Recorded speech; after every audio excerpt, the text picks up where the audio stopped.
कक्षा 11वीं भौतिक विज्ञान के अध्याय 3 जो कि आपका है सरल रेखा में गति, जिसमें से आज का जो हमारा इंपॉर्टेंट टॉपिक है वह है एक समान त्वरण से गतिमान वस्तु का शुद्ध गतिकी समीकरण। देखिए यह जो आपका चैप्टर है बिल्कुल सिस्टमैटिक ढंग से चलता आ रहा है। सबसे पहले इस चैप्टर के अंदर हमने किसको पढ़ा? हमने पढ़ा विस्थापन को, जिस विस्थापन को हम यहां पर किससे रिप्रेजेंट करेंगे? एस से रिप्रेजेंट करेंगे। और जब हमने विस्थापन पढ़ा तो उसके बाद आया क्या? उसके बाद आया वेग, जो कि किससे संबंधित था? विस्थापन से, जिसको हम किससे रिप्रेजेंट करते हैं? भी से करते हैं। अब वेग आपका प्रारंभिक वेग भी होगा, अंतिम वेग भी होगा। तो जो आपका अंतिम वेग होगा, अंतिम वेग को हम भी से प्रदर्शित करेंगे, और जो आपका प्रारंभिक वेग होगा किसी भी वस्तु का, उस प्रारंभिक वेग को हम किससे प्रदर्शित करेंगे? यू से प्रदर्शित करेंगे। तो सबसे पहले विस्थापन, फिर आपका क्या आया? वेग। और जब हमने वेग को पढ़ा तो उसके बाद आया आपका क्या? उसके बाद आया आपका त्वरण, जिसे हम किससे रिप्रेजेंट करेंगे? ए से रिप्रेजेंट करेंगे। अब देखिए ये आपका विस्थापन आ गया, वेग आ गया और त्वरण आ गया। तो अगर इन सब सारे मतलब जो भी भौतिक राशियां हैं, अगर इन सारे को एक में कनेक्टेड करें, कनेक्टेड करने का अर्थ यह है कि इन जो भी भौतिक राशियां हैं सब एक दूसरे से संबंधित है। तो आखिर जब एक दूसरे से संबंधित हैं तो इनका आपस में संबंध क्या है? जब हम इन सारी राशियों के क्या पढ़ते हैं? इन सारी राशियों के आपस में संबंध को जब पढ़ते हैं, आपस में हम जब इन सारी राशियों के संबंध को पढ़ते हैं, तो जब इनमें जब संबंध को पढ़ते हैं तो एक चीज हमें देखने को मिलती है, एक हमको समीकरण देखने को मिलता है, जिसे हम कहते हैं गति का समीकरण। जिसे हम क्या कहते हैं? गति का समीकरण कहते हैं। तो आज के टॉपिक में हम फाइनली गति के समीकरण को हम ग्राफीय विधि से आपको प्रूफ करने वाले हैं, जो कि गति के 3 समीकरण होते हैं। पहला समीकरण आपका होता है v बराबर u प्लस ए टी, एकदम इसको बिल्कुल आपको याद होना चाहिए। दूसरा समीकरण क्या है? s बराबर यू टी प्लस आपका होता है हाफ ए टी का स्क्वायर। और जो तीसरा समीकरण होता है वह होता है v स्क्वायर बराबर u स्क्वायर प्लस 2as। तो ये आपके गति के 3 समीकरण हैं। इन तीनों समीकरणों को हम ग्राफीय विधि से हल करेंगे, और इसके बाद का जो वीडियो होगा उसमें हम कलन विधि के द्वारा आपके इस तीनों समीकरणों को सॉल्व करने वाले हैं, सिद्ध करने वाले हैं। तो उम्मीद करते हैं कि बातें आपको समझ में आई होंगी। देखिए पहला समीकरण भी यू और ए टी, यानी भी का मतलब क्या? वेग, विस्थापन, और टी का मतलब क्या? एक इसमें आता है समय। तो समय तो कॉमन है, जब भी आप वेग की चर्चा करेंगे तो समय बिल्कुल जुड़ जाएगा, जब भी आप त्वरण की चर्चा करेंगे तो आपका समय बिल्कुल जुड़ जाएगा। तो इन सारी राशियों के आपस में संबंधों का जब हम जिक्र करते हैं, संबंधों को जब देखते हैं, इनके आपस में संबंधों को, तो हमें क्या प्राप्त होता है? हमें गति का समीकरण, हमें जो समीकरण प्राप्त होता है उस समीकरण को हम गति का समीकरण कहते हैं। अब जो वह समीकरण है, वो गति का समीकरण, कितने समीकरण है? टोटल 3 समीकरण हैं, जिन तीनों समीकरणों के बारे में आज के वीडियो में हम ग्राफीय विधि से हल करने वाले हैं। तो आइए जल्दी से वीडियो को शुरू करते हैं। तो गति के तीनों समीकरणों को ग्राफीय विधि द्वारा सिद्ध करने के लिए सबसे पहले आपको एक स्टेटमेंट लिखना पड़ेगा। वह स्टेटमेंट क्या होगा? आप स्टेटमेंट को लिखेंगे कि कोई वस्तु जिसका प्रारंभ में वेग क्या है? u है। मान लीजिए, सपोज कीजिए कि जब प्रेक्षक देखना स्टार्ट करता है तो उस टाइम t बराबर 0 पर जो उसका प्रारंभिक वेग है वह क्या है? u है। चूंकि वस्तु एक समान त्वरित गति से क्या है? गतिमान है। हमने आपको एक समान त्वरित गति पिछले वीडियोस में बताया है। जो बच्चा एकदम सीक्वेंस से वीडियो देखते आ रहा है उसको कहीं भी कोई दिक्कत नहीं होगी और पूरा चैप्टर उसको अच्छे से समझ में आएगा। तो वह वस्तु एक समान त्वरित गति से क्या है? गतिमान है। और जिस वस्तु का t समय बाद वह प्रेक्षक जब देखता है जिस वस्तु को, तो वह वस्तु उस समय s विस्थापन तय कर चुकी होती है, और उस समय उसका जो अंतिम वेग होता है या वेग होता है वह कितना हो जाता है? v हो जाता है। आइए इसी को ग्राफ के माध्यम से एक मैं बताता हूं। और यह ग्राफ आपका कौन होगा? यह ग्राफ आपका कौन सा होगा? वेग समय ग्राफ होगा, जिसमें आप सब जानते हैं कि वेग को y अक्ष पर लेते हैं और समय को हम कहां लेते हैं? x अक्ष पे लेते हैं। यहां पे समय क्या होता है जीरो। हमने स्टेटमेंट क्या बताया कि जब प्रेक्षक उसे देखना स्टार्ट करता है यानी t बराबर जीरो पर उसका जो प्रारंभ में वेग होता है वह क्या होता है, u होता है। जब वस्तु कितनी समय में चल चुकी होती है, t समय जब वस्तु चल चुकी होती है तो t समय पश्चात यानी कि यह समय क्या है आपका t है, t समय के पश्चात उस वस्तु का वेग बढ़ करके v से क्या हो जाता है, उस वस्तु का वेग बढ़ करके v से क्या हो जाता है आपका u हो जाता है। और तब वस्तु u से बढ़ करके क्या हो जाता है, v हो जाता है। तब वस्तु यहां पर पहुंच चुकी होती है, तब वस्तु यहां पर पहुंच चुकी होती है। अब इस ग्राफ को अगर मैं थोड़ा सा ड्रा कर दूं, इसके समय को यहां से ला करके इससे मिला दूं और इसके भी को हम यहां ला करके इससे मिला दें तो इसका ग्राफ कुछ इस प्रकार से आपका बन जाएगा। अब इसी ग्राफ के द्वारा हमें गति के तीनों समीकरणों को क्या करना है, सिद्ध करना है। सबसे पहला चीज कि ये जो आप इस ग्राफ का कोण देख रहे हैं यह आपका यानी कि इसमें एक आप इसमें और क्लियर करते चलिए कि यहां से यहां तक की जो दूरी है वह क्या है आपकी v है और जो यहां से यहां तक की दूरी है वह क्या है आपकी u है। तो यहां से अगर इस दूरी को हम देखें तो यह दूरी क्या हो जाएगी आपकी v माइनस क्या हो जाएगी आपकी u हो जाएगी। जैसा कि आप जानते हैं कि यह दूरी आपकी क्या है v है और यह दूरी u है। तो ये वाली दूरी अगर चाहिए तो इसको हमें क्या करना पड़ेगा, u को इस बड़ी वाली दूरी यानी कि v में से इस u को क्या करना पड़ेगा, मिटाना पड़ेगा, हटाना पड़ेगा, तब जाकर के यह दूरी प्राप्त होगी। तो इस बड़े वाली दूरी v में से u को हमने क्या किया, निकाल दिया, तो ये दूरी हमको प्राप्त हो गई। अब इसमें अगर हम गति के सबसे प्रथम समीकरण की बात करें तो जो आपका प्रथम समीकरण आपका होता है गति का प्रथम समीकरण वह क्या होता है आपका, वह होता है v बराबर u प्लस क्या होता है at होता है। गति का जो प्रथम समीकरण होता है वह क्या होता है, v बराबर u प्लस at। अब अगर हम इस ग्राफ में ध्यान दें तो आपको पता है जैसा कि इस ग्राफ की जो ढाल है, इस ग्राफ की जो ढाल है, वेग समय ग्राफ की जो ढाल होती है वह किसको प्रदर्शित करती है, त्वरण को प्रदर्शित करती है। यानी कि जो इसकी ढाल होगी, जो इसकी ढाल होगी वह किसको प्रदर्शित करेगी, आपके त्वरण को प्रदर्शित करेगी। ये कंसेप्ट आप पिछले वीडियोस में आप सीख चुके हैं। अब यहां से अगर इस ग्राफ की अगर ढाल देखें तो ढाल को हम किससे प्रदर्शित करते हैं, ग्राफ की ढाल को हम tan थीटा से प्रदर्शित करते हैं और यह आपके किसके बराबर है, त्वरण के बराबर है। जो tan थीटा है वह किसको प्रदर्शित करेगा, tan थीटा आपके ढाल को प्रदर्शित करता है और जो वेग समय ग्राफ का जो ढाल है, स्लोप है, वह किसको प्रदर्शित करता है, त्वरण को। अब अगर यहां से हम tan थीटा लिखें, tan थीटा का मान क्या होता है, अगर हम tan थीटा बराबर लिखें तो आपका होता है लंब बटे क्या होता है, आधार। लंब बटे क्या होता है, आधार होता है। अब अगर इस समीकरण में हम देखें, इसमें देखें, इसको नाम दे देते हैं हम a b C और इसको नाम दे देते हैं E और यह आपका O है ही। तो अगर हम त्रिभुज A B C में अगर देखें तो यह इसका लंब है, यह इसका आधार है और यह इसका क्या है, कर्ण है। तो लंब आपका क्या है, BC है, तो लंब क्या हो जाएगा BC बटे जो आधार इसका है, आधार क्या है AC, तो BC बटे क्या हो जाएगा, AC हो जाएगा। क्या आप इतना समझ पाए? यह आपका लंब है, यह आपका आधार है। हमें लिखना है tan थीटा, तो tan थीटा बराबर होता है लंब बटे आधार। तो लंब और बटे में आधार, तो इसके जगह पे हम क्या लिख लिए, BC बटे क्या लिख लिए हम, AC। और यह किसको प्रदर्शित करता है, त्वरण को, और त्वरण को हम किससे रिप्रेजेंट करते हैं, A से रिप्रेजेंट करते हैं।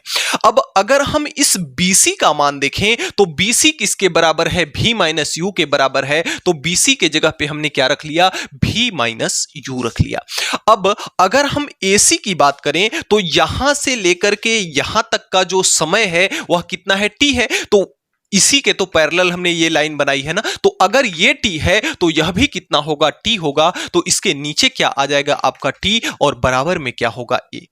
T किस में है, भाग में। बॉर्डर के अगर उस साइड ले जाएं तो भाग से किस में हो जाएगा, गुणा में हो जाएगा। तो यह आपका होगा V माइनस U बराबर A के साथ T गुणा होगा, तो यह क्या हो जाएगा आपका AT।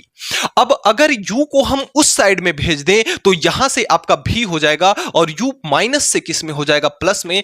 तो U प्लस क्या हो जाएगा, AT। और यही आपकी गति का कौन सा समीकरण है, यही आपकी गति का प्रथम समीकरण है। तो इस प्रकार से हम गति के प्रथम समीकरण समीकरण को इस ग्राफी विधि द्वारा क्या कर सकते हैं, सॉल्व कर सकते हैं, प्रूफ कर सकते हैं। अगले क्रम में गति का जो दूसरा समीकरण होता है वह होता है s बराबर ut प्लस आपका होता है हाफ at का स्क्वायर। यह गति का कौन सा समीकरण है, यह आपके गति का दूसरा समीकरण है। अगर इस समीकरण में बता दें तो यस जो है आपका क्या है, s आपका क्या है, विस्थापन है। यस आपका क्या है, विस्थापन है। जैसा कि आप जानते हैं u प्रारंभिक वेग, t समय, a और आपका क्या है, त्वरण है। तो यहां से अगर हम विस्थापन देखें तो यह आपका वेग समय ग्राफ है। हमने आपको पिछले वीडियोस में बताया था कि जो वेग समय ग्राफ होता है उसका जो क्षेत्रफल होता है, वेग समय ग्राफ यानी इसका ग्राफ ये बन रहा है, तो यानी कि इसका जो ये वाला क्षेत्रफल होगा ना, यह क्षेत्रफल किसको प्रदर्शित करेगा, मैंने आपको बताया था पिछले वीडियोस में कि जो इस वेग समय ग्राफ का जो क्षेत्रफल होता है वह किसको प्रदर्शित करता है, वह प्रदर्शित करता है विस्थापन को। तो विस्थापन को कौन प्रदर्शित करता है, वेग समय ग्राफ का क्षेत्रफल। वेग समय ग्राफ का क्षेत्रफल जो है वह किसको प्रदर्शित करता है, विस्थापन को। अब अगर इसके क्षेत्रफल को हम देखें, विस्थापन आपका s है, तो यहां से अगर मैं इसको सॉल्व करूं तो देखिए जो आपका वेग समय ग्राफ का क्षेत्रफल है उसको हम कैसे निकाल सकते हैं। देखिए यहां से अगर देखा जाए तो यह एक त्रिभुज बन रहा है और यहां से देखा जाए तो यह एक क्या बन रहा है, आयत बन रहा है। तो अगर इस त्रिभुज के क्षेत्रफल प्लस आयत के क्षेत्रफल दोनों को अगर हम जोड़ दें तो हमें क्या प्राप्त होगा, इस पूरे आपके ग्राफ का क्षेत्रफल प्राप्त हो जाएगा।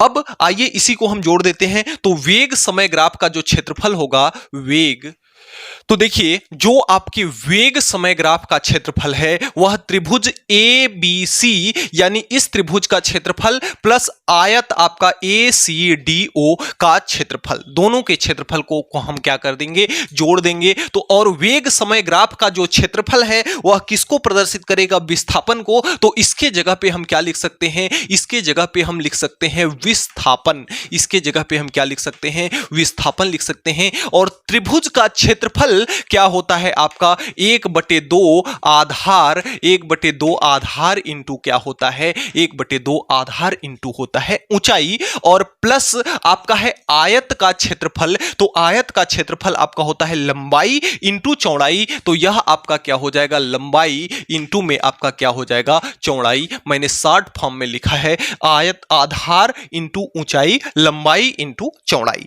अब आइए सबका मान रख देते हैं। विस्थापन को हम किससे प्रदर्शित यहां कर रहे हैं, एस से प्रदर्शित कर रहे हैं। तो विस्थापन की जगह पे हमने क्या रख लिया, एस रख लिया। अब यहां से आपका है 1/2, तो 1/2 यह किसकी बात कर रहा है, त्रिभुज की। तो त्रिभुज का जो आधार है वह क्या है आपका, त्रिभुज का आधार आपका AC है, तो AC हो जाएगा। और इनटू में अगर त्रिभुज की ऊंचाई की बात करें तो ऊंचाई आपका क्या है, ऊंचाई आपका BC है, प्लस आयत की लंबाई। तो देखिए यह आयत की लंबाई है, यह आयत की लंबाई है और यह आयत की क्या है, चौड़ाई है। तो लंबाई आपकी क्या हो जाएगी, लंबाई आपकी हो जाएगी AC और इंटू चौड़ाई आपकी क्या हो जाएगी, CD। तो चौड़ाई आपकी हो जाएगी CD। अब सबका आइए मान रख लेते हैं। तो यहां से आपका S बराबर हो जाएगा 1/2। AC का मान क्या है, AC का मान किसके बराबर है, T के बराबर है। तो AC के जगह पे हम क्या रख लेंगे, T रख लेंगे। BC का मान क्या है, U minus B, U minus क्या है, V है, V माइनस क्या है, U है। तो BC के जगह पे क्या रख लेंगे हम, V माइनस का U रख लेंगे और प्लस यहां पे क्या है आपका प्लस है AC इंटू DC। तो AC का जो मान है वह कितना है, T है। तो AC के जगह पे T और CD का मान यानी इसका मान क्या है, तो इसका मान, अगर इसका मान क्या है U है तो इसका भी मान क्या होगा, सॉरी भी नहीं, इसका भी मान क्या होगा, U होगा, क्योंकि यहां से यहां तक की लंबाई कितनी है, U है। तो ये भी लंबाई कितनी होगी, U होगी। तो T इंटू क्या हो जाएगा, U हो जाएगा। अब हम इस V माइनस U पर अगर विचार करें तो जो आपका यहां पे रफ कार में हम कर लेंगे एक साइड में। तो जो आपका गति का प्रथम समीकरण होता है वह होता है V बराबर U प्लस AT। अभी हमने सिद्ध किया V बराबर U प्लस क्या होता है, AT। तो अगर U को हम इधर लेके आ जाएं V के पास, तो V u इधर आएगा तो प्लस से किस में हो जाएगा माइनस का, तो बराबर क्या हो जाएगा 80 हो जाएगा। अगर इसका उपयोग करें तो v माइनस यू बराबर किसके है 80 के बराबर है, तो इस v माइनस यू के जगह पे हम 80 लिख सकते हैं कि नहीं लिख सकते हैं, बिल्कुल लिख सकते हैं। तो यहां से आपका s बराबर हो जाएगा 1/2 और इंटू में क्या है t, और इस v माइनस यू के जगह पे क्या लिख सकते हैं हम 80 लिख सकते हैं। तो यह आपका 80 हो जाएगा, प्लस का u में जब t का गुणा होगा तो यह क्या हो जाएगा आपका ut आ चुका है। अब हमारा जो प्रूफ करना था s बराबर, यहां से इसको हम लिख सकते हैं ut प्लस 1/2, तो 1/2 t में जब 80 का गुणा होगा तो यह आपका हो जाएगा 80 का स्क्वायर। यही आपका है क्या गति का द्वितीय समीकरण। तो इस प्रकार से हम गति के द्वितीय समीकरण को ग्राफीय विधि द्वारा क्या कर सकते हैं, हल कर सकते हैं, सिद्ध कर सकते हैं। तो इस तरह से हमारा गति का दूसरा समीकरण सिद्ध होता है। गति का जो तीसरा समीकरण होता है वह क्या होता है, v स्क्वायर बराबर यू स्क्वायर प्लस 2as। गति का कौन सा समीकरण है, यह गति का कौन सा समीकरण है, यह गति का तीसरा समीकरण है जिसे हमें सिद्ध करना है। देखिए इसमें भी आपका क्या आ रहा है, विस्थापन आ रहा है। और कभी भी हम विस्थापन को ज्ञात करने के लिए अगर हमारे पास वेग और समय ग्राफ दिया हो, वेग समय ग्राफ दिया हो और हमें ज्ञात करना हो विस्थापन, तो उस वेग समय ग्राफ का जो क्षेत्रफल होता है उससे हमें क्या प्राप्त होता है, विस्थापन प्राप्त होता है। जैसा कि अभी हमने पिछले गति के दूसरे समीकरण में हमने प्राप्त किया। अब यह देखिए जो आपका यह क्षेत्रफल है यह दो तरीके से निकाला जा सकता है। एक तो जैसे हमने पहले निकाला कि इस त्रिभुज का क्षेत्रफल और प्लस इस आयत का क्षेत्रफल। दूसरे हिसाब से कैसे निकाला जा सकता है, देखिए इसमें कितनी भुजाएं हैं टोटल, इस अगर क्षेत्रफल की बात करें इस बीच वाली भुजा को भूल जाएं तो इसमें देखिए यह एक भुजा है, यह दूसरी भुजा है, यह इसकी तीसरी भुजा है और यह इसकी चौथी, यानी कि 4 भुजाओं से घिरी आकृति है। और 4 भुजाओं से घिरी आकृति क्या कहलाती है, चतुर्भुज कहलाती है। दूसरी चीज कि देखिए एक रेखा इसकी ये है, एक भुजा इसकी ये है और दोनों भुजा एक दूसरे के पैरेलल हैं, समांतर हैं। तो 4 भुजाओं से घिरी ऐसी आकृति जिसकी 2 भुजाएं आपस में क्या हो, पैरेलल हों, 2 भुजाएं आपस में समांतर हों, ऐसे चतुर्भुज को हम समलंब चतुर्भुज कहते हैं। क्या कहते हैं, समलंब चतुर्भुज कहते हैं। और अगर हम बात करें समलंब चतुर्भुज के क्षेत्रफल की, समलंब चतुर्भुज का क्षेत्रफल, तो समलंब चतुर्भुज का अगर हम क्षेत्रफल की बात करें तो जो समलंब चतुर्भुज का क्षेत्रफल होता है वह क्या होता है, वह होता है आपका 1/2 क्या होता है आपका 1/2 समांतर भुजाओं का योग, समांतर भुजा का योग, समांतर भुजा का योग और प्लस में दोनों समांतर भुजाओं के बीच की दूरी। तो प्लस में दोनों समांतर भुजा के बीच दूरी, यह आपका क्या होता है, समलंब चतुर्भुज का आपका क्षेत्रफल होता है। दूसरी चीज कि जो इस ग्राफ का क्षेत्रफल है, वह किसको प्रदर्शित करता है, विस्थापन को। तो यहां से अगर हम विस्थापन को देखें तो विस्थापन बराबर आपका क्या हो जाएगा, ग्राफ का क्षेत्रफल। और ग्राफ का क्षेत्रफल यानी कि समलंब चतुर्भुज का क्षेत्रफल, और समलंब चतुर्भुज का क्षेत्रफल होता है 1/2 दोनों समांतर भुजाओं का योग यानी कि जोड़, और प्लस में दोनों समांतर भुजाओं के बीच की जो दूरी है उनका हम क्या कर देते हैं, योग कर देते हैं। तो हमें समलंब चतुर्भुज का क्षेत्रफल प्राप्त हो जाता है। तो विस्थापन को हमने किससे प्रदर्शित किया, s से प्रदर्शित किया। और यदि हम इस ग्राफ का, पूरे ग्राफ का क्षेत्रफल देखें तो क्या है, 1/2 है, तो 1/2 लिख लिया और इनटू में क्या है, समांतर भुजाओं का योग। तो समांतर भुजाएं कौन कौन सी हैं, एक तो समांतर भुजा यहां पे आपका क्या है, डी है। तो पहली समांतर भुजा क्या है, बीडी है। तो पहली समांतर भुजा क्या हो जाएगी, बीडी, और प्लस का दूसरी समांतर भुजा जो है वह क्या है, आपकी ओडी है। तो बीडी प्लस क्या हो जाएगी, ओडी हो जाएगी। प्लस का समांतर भुजाओं, सॉरी ओडी नहीं है, दूसरी भुजा क्या है, ओ ए है, ओडी नहीं ओ ए है। दूसरी भुजा क्या है आपकी, ओ ए, यानी पहली भुजा समांतर ये है, दूसरी समांतर भुजा ये है। अब दूसरा क्या है, प्लस का, प्लस तो प्लस प्लस लिख लिए। दोनों समांतर भुजा के बीच की दूरी, तो दोनों समांतर भुजाओं के जो बीच की दूरी है वह क्या है, आपकी ओडी है, तो यह आपकी क्या हो जाएगी, ओडी हो जाएगी। आइए सबका मान रख देते हैं। यहां पे क्या हो जाएगा, यह एस हो जाएगा बराबर, यह कितना हो जाएगा 1/2 बीडी। बीडी की अगर बात करें तो बी और डी, बीडी का मान क्या है, बीडी का मान बीसी प्लस सीडी। तो बीसी का मान कितना है आपका, भी माइनस यू है, और प्लस का यह क्या होगा, इसमें जुड़ जाएगा, तो प्लस का क्या हो जाएगा, यह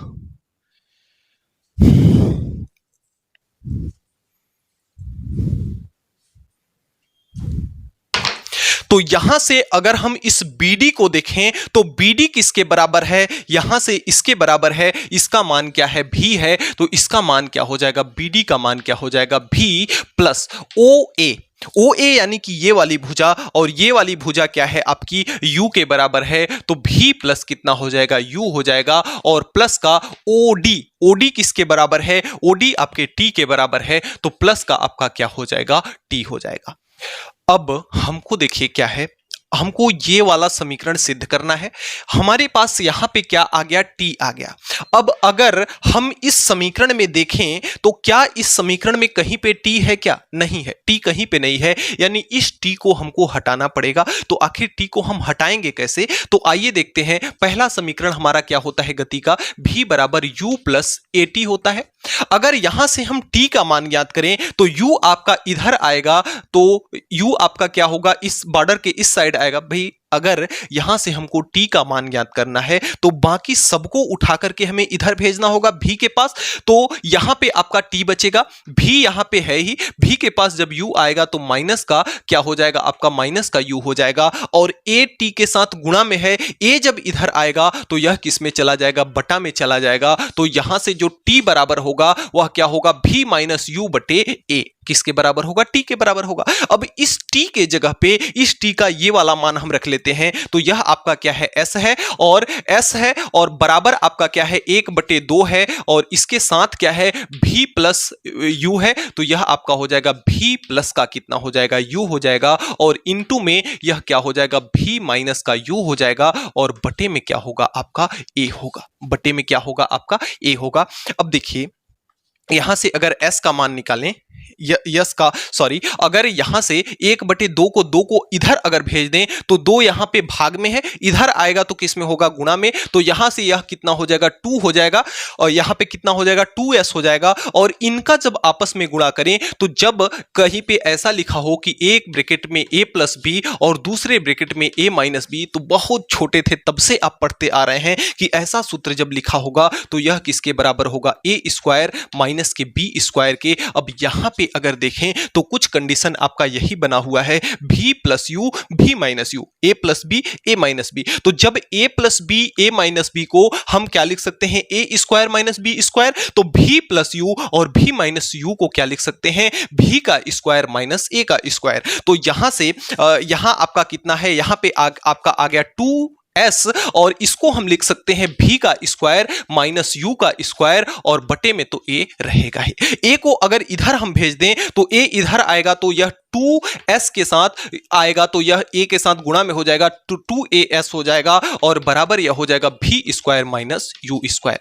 u स्क्वायर आपका माइनस का है, u स्क्वायर को अगर इधर भेज देंगे तो प्लस का हो जाएगा, यहां बचेगा आपका v स्क्वायर, u स्क्वायर इधर आया तो प्लस का u स्क्वायर हो जाएगा, और प्लस का क्या है यहाँ पे 2as, और यह हमारा क्या हो जाता है, गति का तीसरा समीकरण। तो प्यारे बच्चों, हम गति के तीसरे समीकरण को इस प्रकार से आपका सिद्ध कर सकते हैं। तो आज के वीडियो में इतना ही। हमें उम्मीद है कि आज हमने जो भी पढ़ा आपको अच्छे से समझ में आया होगा। फिर भी किसी भी प्रकार का अगर कोई डाउट है तो आप नीचे कमेंट बॉक्स में कमेंट करके हमें बताइएगा, आपकी प्रॉब्लम को सॉल्व किया जाएगा। और अगर इस वीडियो से संबंधित आपको नोट्स चाहिए तो हमारे टेलीग्राम और व्हाट्सएप ग्रुप को जरूर ज्वाइन करें। ये वीडियो के डिस्क्रिप्शन बॉक्स में आपको लिंक दिया हुआ है। तो मिलते हैं नेक्स्ट वीडियो में नेक्स्ट टॉपिक के साथ नेक्स्ट डे। तब तक के लिए बाय बाय।